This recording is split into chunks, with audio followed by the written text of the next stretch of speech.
I must also give you a little warning. All these people, they look very confident nothing is going to happen to Tamil Nadu. 2019, the BJP vote share in Tamil Nadu was 3.58. In 24, 11.24. If you do not arrest this, forget about a democratic India. You are not likely to have another proper general election. How does a casino run? Casino runs on the basis of hope. I win again, I might lose too, but again I'll win. I have a hope. Oh, let me win. I'll win. I'll be able to win. But ultimately, at the end of the day, who wins? The casino wins. Don't be fooled by a win here and a win there. Understand what you're losing. You will lose Lok Sabha. You might win Telangana. You will lose Maharashtra. You might win Chhattisgarh. So casino wins. What we have today is not the Election Commission of India, but an election mocha. The NDA, which now has 293, which they won 293 in 2024, would have been 214. And the opposition alliance, which today has 234, would have had 313. If you think that by working hard, you'll win next election, like the casino thing, it's not going to happen. This election, 2024, 5 crore votes were hiked. If you don't stop this now, next election, 10 crore votes will be hiked. Another election after that, 20 crore votes will be hiked. Please stop thinking that if you post on Facebook or Twitter or YouTube or something or the other, you have done your duty. No. It has to be feet on the ground agitation to save our democracy. Otherwise, you are not going to save democracy in this country.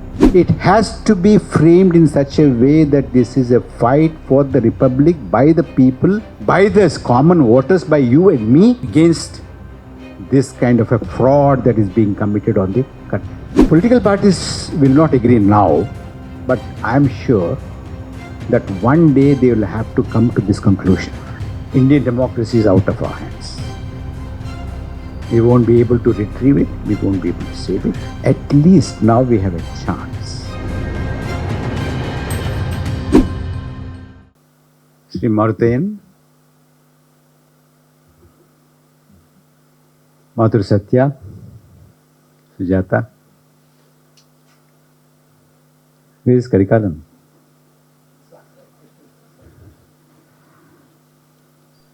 And Sagar. My dear friends, I assume that you still have some patience. Okay. I won't take long. I'll speak briefly. And you can ask me some questions later. I won't insist on an affidavit. Feel free. Today when I was traveling from Hyderabad, somebody who sat next to me, because he must have seen me on the YouTube here and there, he said, look, Parakala, you're missing one important point. He said, you're aware of the structure of Bharatiya Janata Party, BJP. BJP has different wings also. They're called morchas. There is Bharatiya Janata Yuva Morcha, BJYM, the youth wing. Mahila Morcha, Kisan Morcha, Minority Morcha, etc. And he said, recently, over the last 10 years or so, there's a new morcha. I said, what? There's an election morcha.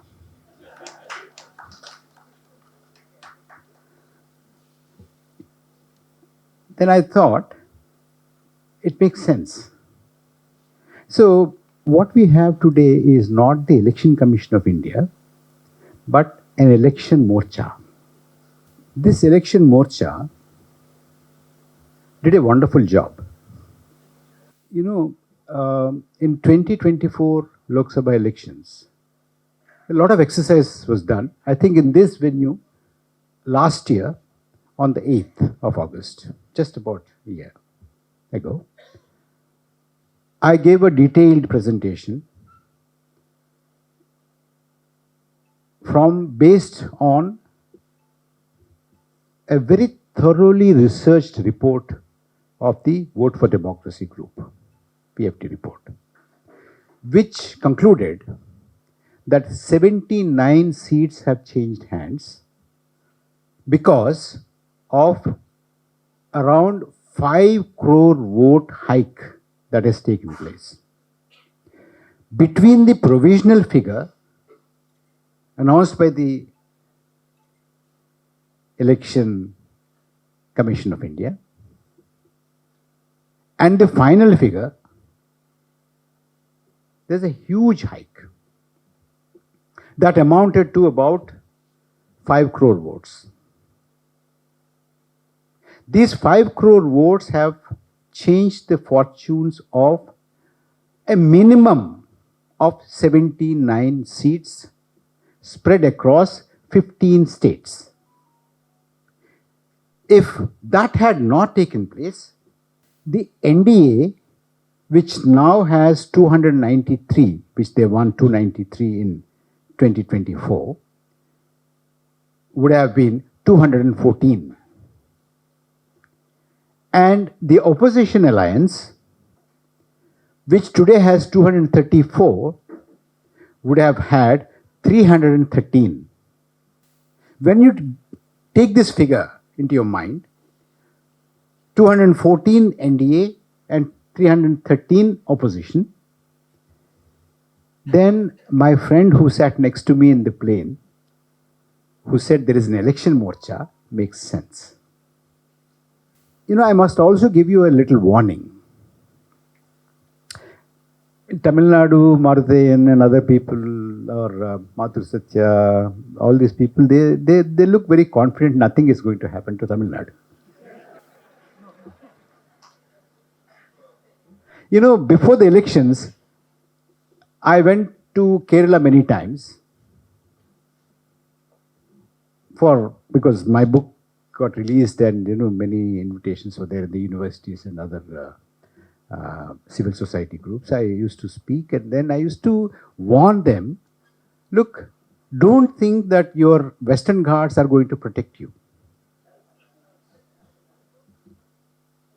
Something is going to happen. Be careful about it. But they were very complacent. Nothing is going to happen to Kerala. What, Kerala? No. But it happened. And, you know, the game is very sophisticated game. Please understand this. And you will hear a lot of arguments in the social media and Facebook, etc., that look, what are you talking? If mandate is stolen, they would have had 400 par, isn't it? But why will they settle for 293? Even BJP itself could have had a lot of seats, 400 par they would have had, if they were stealing. They didn't steal, they're good people. You get this kind of a thing. And you know, this, Martin, this is the problem with other political parties also.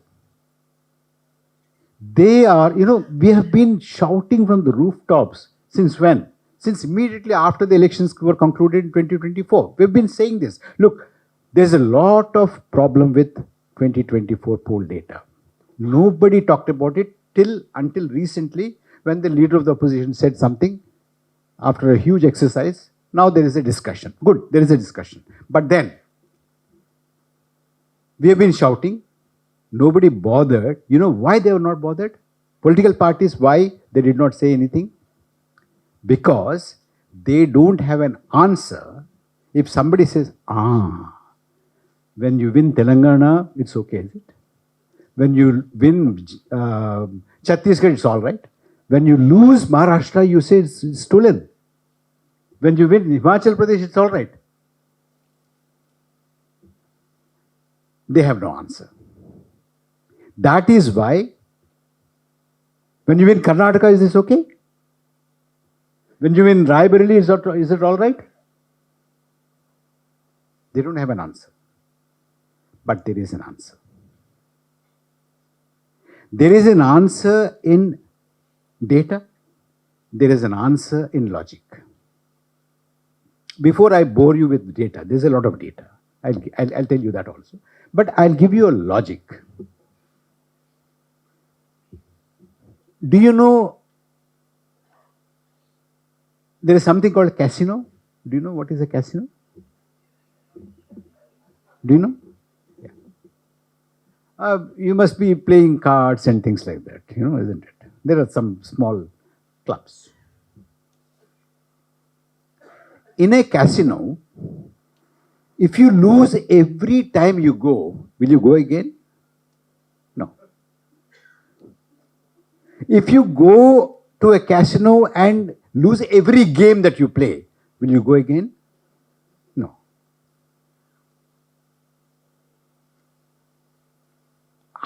How does a casino run? Casino runs on the basis of hope. I win now, I lose now.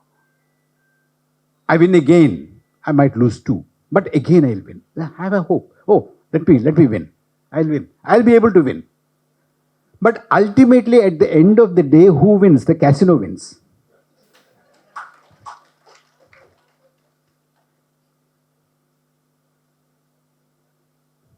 You take Chhattisgarh. Maharashtra, no. Dharavi we want. Dharavi development is important. We want that. Chhattisgarh you take. All right. Himachal, take it. No Haryana, because Haryana, when the farmers want to storm Delhi, Haryana we need because we want to stop them. So, the casino is a very, very sophisticated game. Please understand this. Don't be fooled by a win here and a win there. Understand what you're losing. You will lose Lok Sabha. You might win Telangana. You will lose Maharashtra. You might win Chhattisgarh. So, casino wins. Please understand this. Why do I say this? I say this because, there is a huge jump of the BJP's vote share in Tamil Nadu. How much do you know? Between 2019 and 2024? 2019, the BJP vote share in Tamil Nadu was 3.58. Sujata? What is it in 24? 11.24. Okay, 11 point. And see, they're showing you progress. Growth. So tomorrow, when is your election? If something happens in 26, you see, there's a record from 3.58 to 11.24. Then it's not a big deal after that. See, they can also tell you how many seats now. So, which is about how much is the growth? About 8%. 8%. Sorry? So, which is from 19 to 24, the growth is about 7%, isn't it? Huh. There is a wonderful giveaway here, because the provisional figure provisional polling in Tamil Nadu in 2024 Lok Sabha elections jata, and the final figure, the difference, was 7.53%. So you can see the growth. There is the growth. Don't think growth is from here. Growth is from there. That is why the mocha is important here. Friends, I want to sound an alarm bell.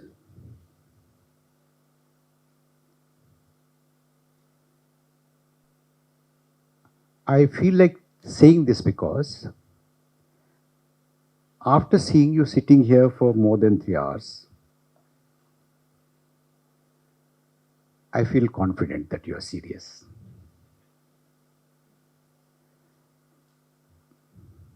If you do not arrest this now, forget about a democratic India.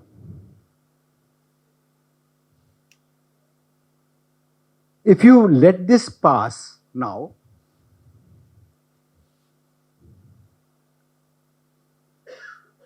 you are not likely to have another proper general election to the Lok Sabha. Don't think I'm too alarmist. Anything can happen anywhere, but not in India. Anything can happen anywhere, but not in Tamil Nadu. Please don't go into that. Everything there is a first time. And you have seen a lot of things that have happened for the first time in India. Martha has given you a huge list from Pegasus to, electoral bonds to so many things. This is also likely to happen. It has to be arrested. And for it to be arrested, it cannot be a fight between two political parties or two alliances, and you cannot frame it as, this is one against the other, A against the B, alliance against this alliance, this party against that party. No. It has to be framed in such a way that this is a fight for the republic by the people, by the common voters, by you and me, against this kind of a fraud that is being committed on the country. Only then we are going to save our democracy. I do not want you to think that if you come out onto the road and say this must stop, it is not because you want to support Rahul Gandhi or Congress party or this party or that party, RJD or BJD. No. It is to save our democracy, it is to save our republic that we need to get onto the road. And please stop thinking that if you post on Facebook or Twitter or YouTube or something or the other, you have done your duty. No. It has to be feet on the ground agitation to save our democracy. Otherwise, you are not going to save democracy in this country. The other day, I was talking to somebody, I said, look, all this is happening.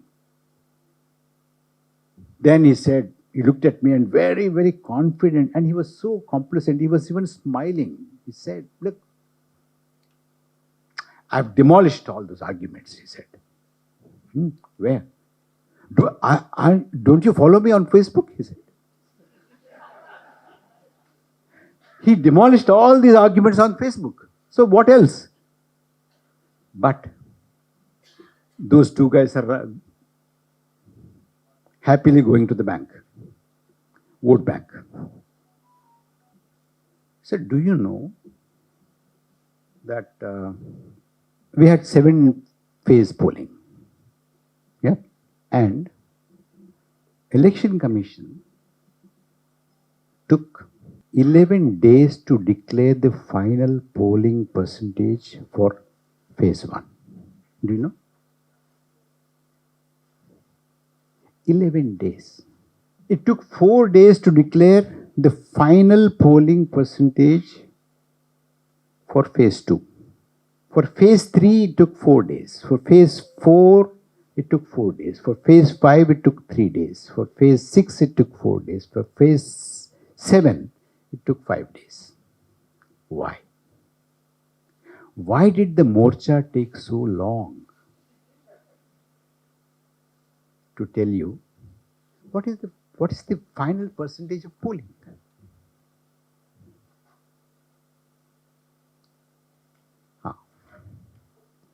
It's very alarming.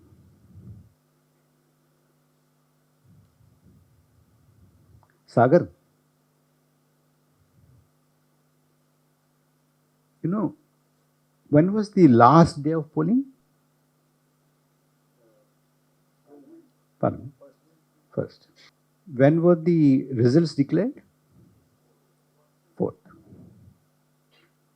Last day of polling was 1st. Results were on 4th. Do you know that the 7th phase final polling percentage was released on the 6th?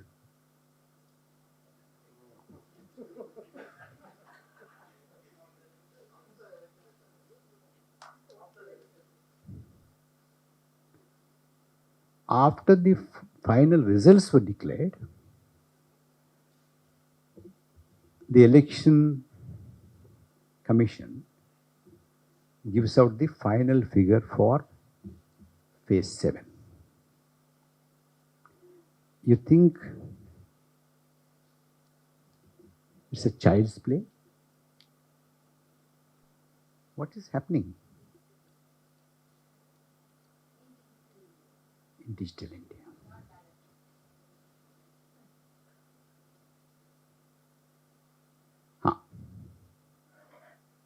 There's one more.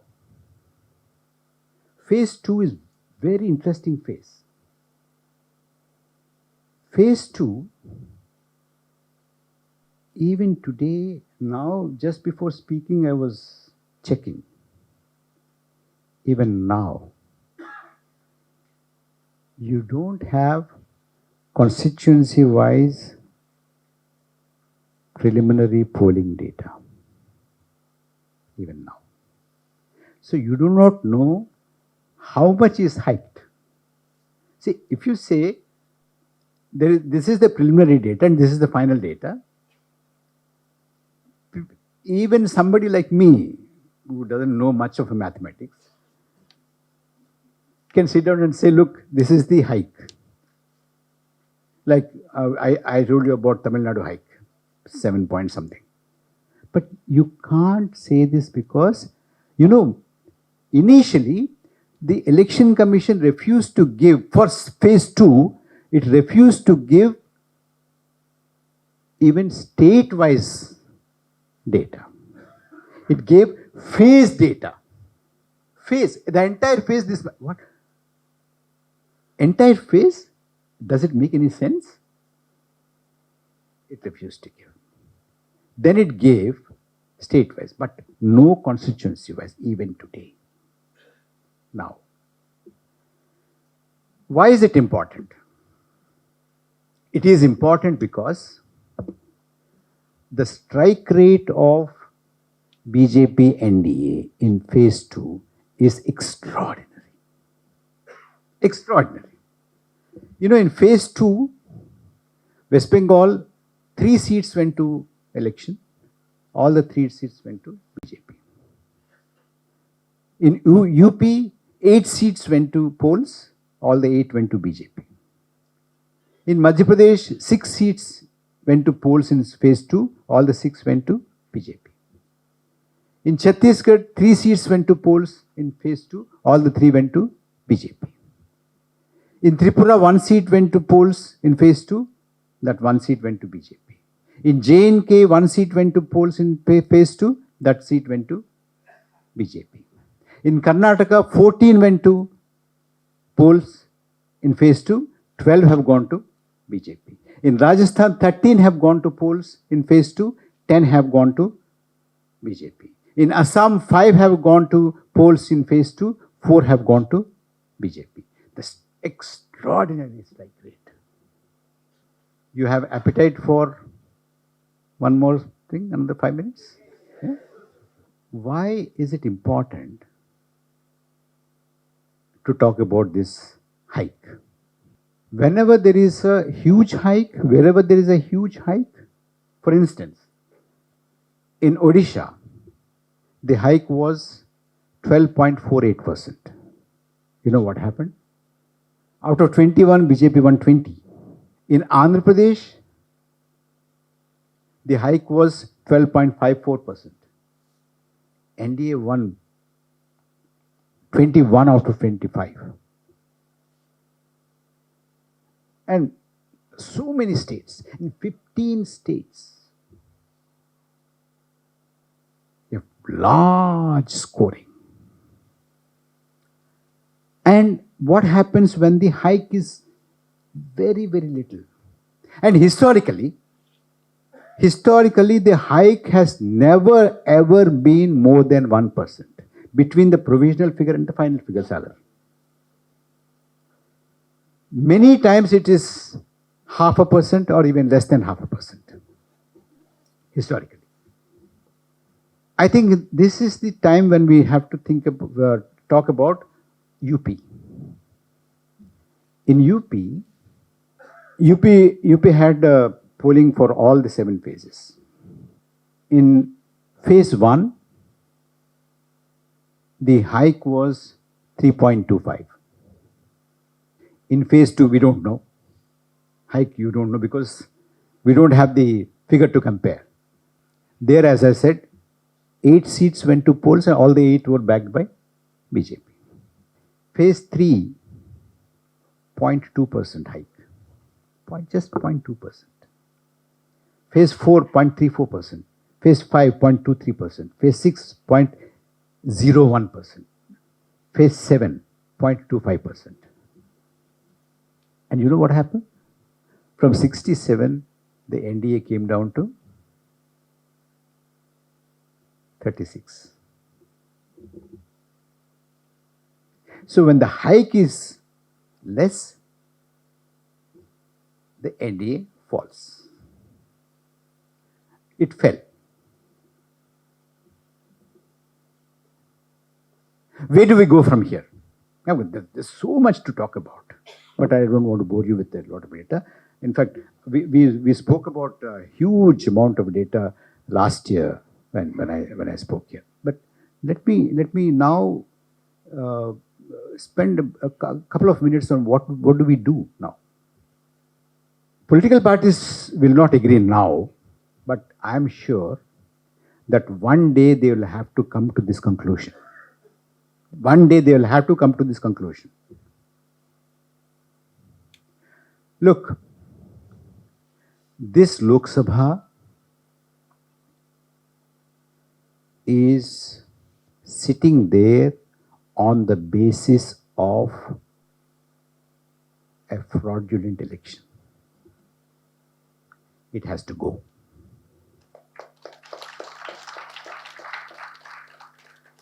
And the government which is there now has come out of this Lok Sabha which is fraudulently elected. And it has to go. Why do I say that this Lok Sabha is elected on the basis of a fraudulent election, faulty voters list, with lot of duplication, with lot of fraudulent voters and all that? Why do I say that? Not just because the leader of the opposition had said it. One of the cabinet ministers of this government also had said it. Isn't it? Are you aware of that? Yes, he said, look at, why are you talking about this? Why are you talking about Mahadevpura? What about that Raebareli? Raebareli also has. So which means that is a fraud and this is a fraud, the entire thing is a fraud. Why don't you cancel it? Cancel it and have an election after a proper revision of the electoral roll. And before you do that, disband this mocha.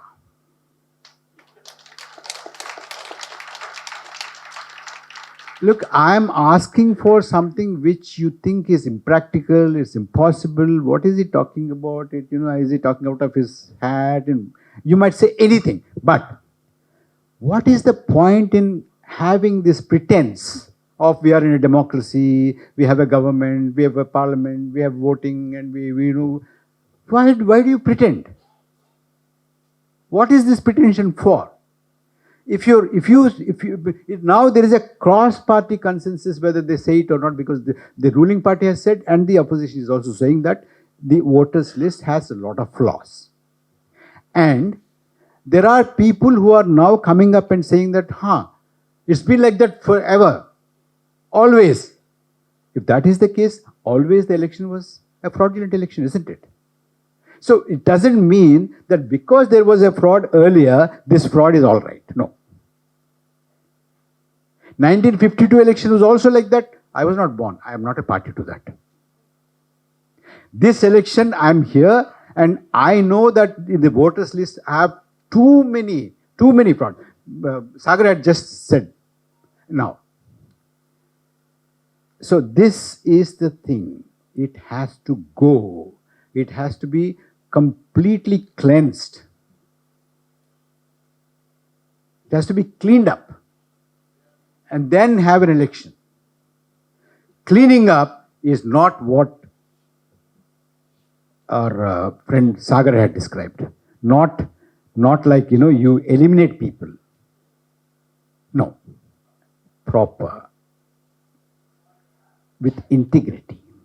So what we need now is an electoral process with complete 100% integrity. Then, look, all this is not to say, I don't like that party, I don't like this leader, you should not know. No. If it is a process with complete integrity, let anybody win. If I don't like, I'll politically fight. If I like, it's fine. But if the process is rigged, I can't fight.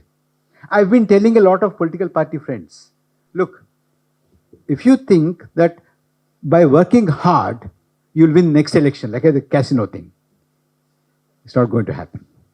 This election, 2024, 5 crore votes were hiked. Next election, if you don't stop this now, next election, 10 crore votes will be hiked. Another election after that, 20 crore votes will be hiked. What will you do? You won't do anything. Can't. And you contest the election, there's a fraud, there's a hike, somebody wins, and by contesting the election, you are only giving an opportunity or you are legitimizing that fraudulent election. So, until the electoral rolls are properly cleaned up, until the election commission, this present election commission does not inspire confidence and does not inspire that it could be impartial because the way it is appointed itself gives you a lot of suspicion, because it is appointed like a government secretary is appointed. It is the Prime Minister and a Cabinet Minister with Leader of the Opposition. Leader of the Opposition has anyway no role there, no majority. It's just the government decision. Supreme Court's Chief Justice role is eliminated. Now, after Supreme Court's Chief Justice role is eliminated, how can you feel that, how can you say that this appointment is an impartial appointment? Well, sometimes, even a government appointee can act impartially. Don't forget Session. Session was not appointed by Supreme Court or anybody else. So Session was appointed by the government. Still, he said, this is not Election Commission, Government of India, but he said this is Election Commission of India, not a government department. I am not answerable to the cabinet secretary. I am not answerable to the minister. Nobody can call me. I won't take anybody's call. I am answerable to the President of India. I am answerable to the people of India. I am answerable to the Parliament of India. A government appointee like T.N. Seshanit said that. But the present election commission and the commissioners and the chief election commissioner, look at the way they have conducted themselves. The Prime Minister during the election campaign delivers 110 hate speeches and not a single notice is given to the Prime Minister. That is the election commission we have. And they release the final figures of phase 1 after 11 days. They release final figures of the last phase after the results are declared. This inspires any confidence? Is it impartial? So disband election commission, dissolve the Lok Sabha, get rid of this government, clean up the electoral rolls, and then conduct the election. Whoever wins, no problem at all. Now, why is this happening? It's important. So what do we do? What has happened? Briefly, I had given you some important things. What do we do? What should happen? Why is this happening?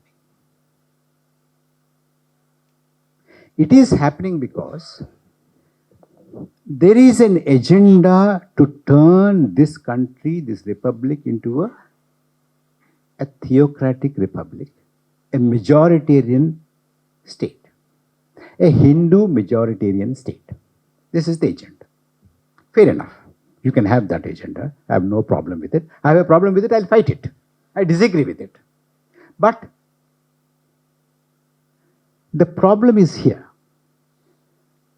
that because the Indian electorate will never ever give a mandate to that kind of a divisive majoritarian agenda. It will never. And this election, 2024 election, is a proof, a strong proof.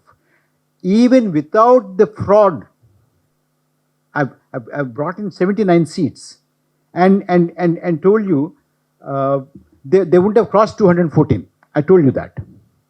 But even with fraud, no. It's very clear that the Indian electorate has not endorsed this. Therefore, now look at the historical background. You know, before BJP was born, it used to be Bharatiya Janata Sangh. How many people remember? Most of you remember, do? BJS. You know, what was the peak performance? And BJS, you know, it had stalwarts. Today, the leadership of BJP are pygmies compared to those people, isn't it? You had, what are the names?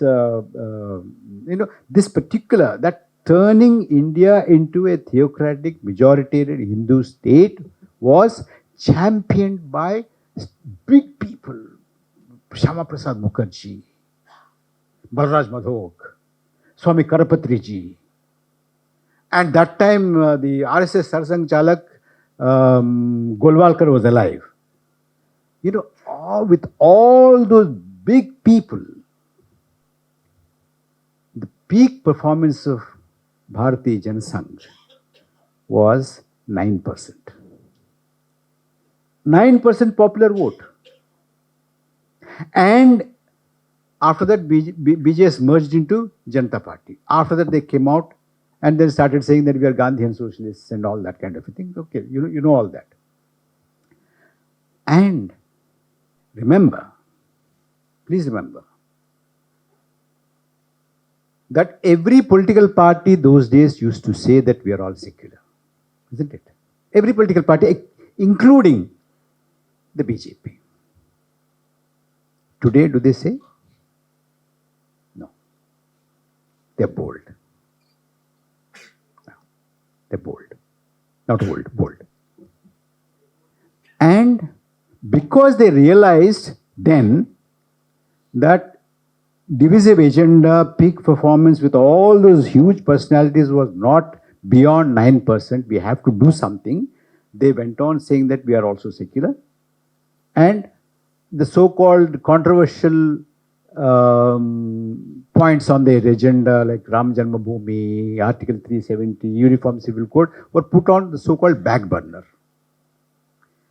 Then they get 20%, 21%, 22%. Then they also get allies from DMK, ADMK, TDP, BJD, etc., etc., etc. They form governments. 2024 also was not a communal propaganda, communal agenda, communal manifesto. But once they realized they had to do this, and Indian electorate is not endorsing this kind of a thing, what do? Then you build a mocha for elections. That is the reason why we have this kind of a huge fraud of about 5 crore votes hike 2024. Now you have what Sagar told us, the SIR of taking out all those people who are not likely to vote for you. So this is the design. This is why it is happening. It has to be stopped. And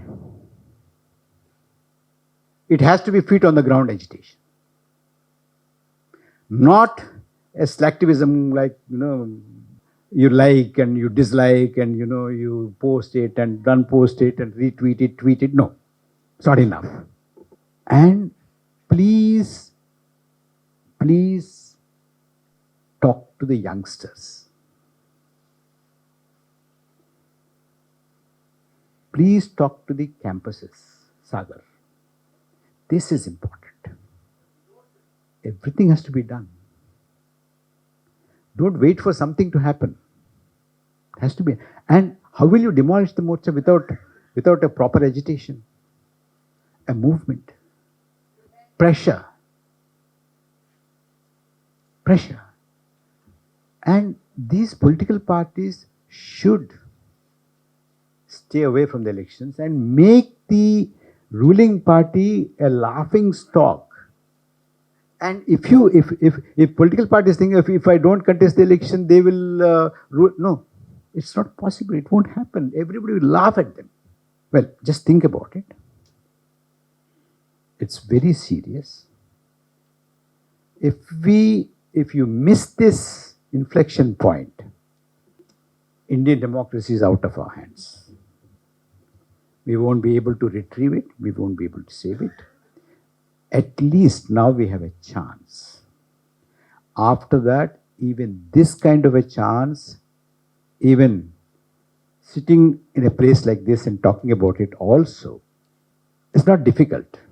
It would be impossible. Thank you.